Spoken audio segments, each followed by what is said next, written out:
الحمد للہ وکفی وسلام علی عباده الذین اصطفی اما بعد۔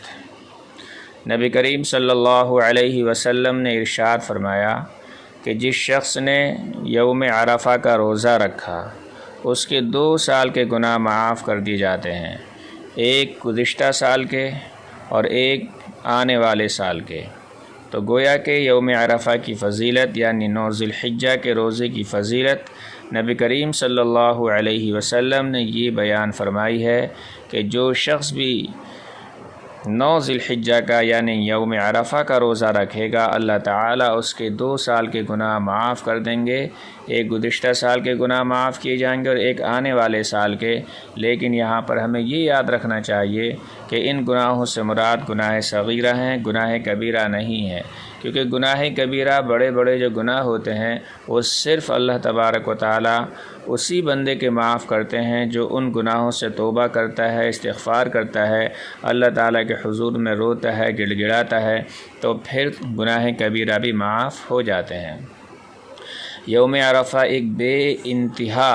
فضیلت والا دن ہے۔ اس کے بارے میں نبی کریم صلی اللہ علیہ وسلم نے یہ بھی ارشاد فرمایا کہ اس دن شیطان سب سے زیادہ ذلیل ہو رہا ہوتا ہے، سب سے زیادہ حقیر ہو رہا ہوتا ہے، سب سے زیادہ غصے میں ہوتا ہے۔ اس کی وجہ نبی کریم صلی اللہ علیہ وسلم نے یہ ارشاد فرمائی کہ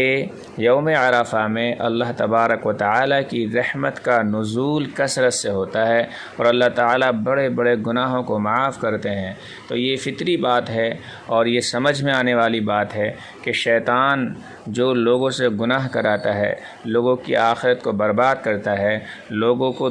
اللہ تعالیٰ سے اس کے رسول سے دور کرتا ہے، بڑی محنت و جتن کرتا ہے، تو جب وہ دیکھتا ہے کہ یوم عرفہ میں ایک جھونکے میں تمام گناہ معاف ہو رہے ہیں، بڑے بڑے گناہگار معاف کیے جا رہے ہیں، تو اسے غصہ آتا ہے، وہ ذلیل و خوار ہوتا ہے اور اپنے آپ کو ملامت کرتا ہے۔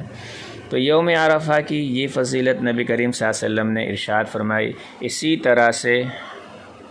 ذی الحجہ کے جو باقی دن ہیں، یعنی یوم عرفہ کے علاوہ جو 8 دن ہیں، ان 8 دنوں کی بھی نبی کریم صلی اللہ علیہ وسلم نے یہ فضیلت ارشاد فرمائی ہے کہ جو شخص ان 8 دنوں میں سے کسی بھی دن کا روزہ رکھے گا اس کے 1 سال کے گناہ معاف ہو جائیں گے۔ تو ہمیں کوشش کرنی چاہیے، اگر اللہ تعالیٰ ہمیں توفیق دے، ان دنوں میں ہم گناہوں سے بچیں، استغفار کریں، اگر ہو سکے تو روزہ رکھنے کی عادت ڈالیں، 1-2 روزے رکھ لیں، یا اگر ہمت ہو تو پورے 9 روزے رکھ لیں، تو انشاءاللہ اس کا فائدہ ہمیں معلوم ہوگا اور روزوں کی برکات کی وجہ سے اللہ تعالیٰ کی طرف سے پوری امید ہے کہ اللہ تعالیٰ ہمارے گناہوں کو معاف کرے گا۔ اللہ تعالیٰ سے امید ہے کہ اللہ تبارک و تعالیٰ ہمیں ان ایام کی قدر کرنے کی توفیق نصیب فرمائے۔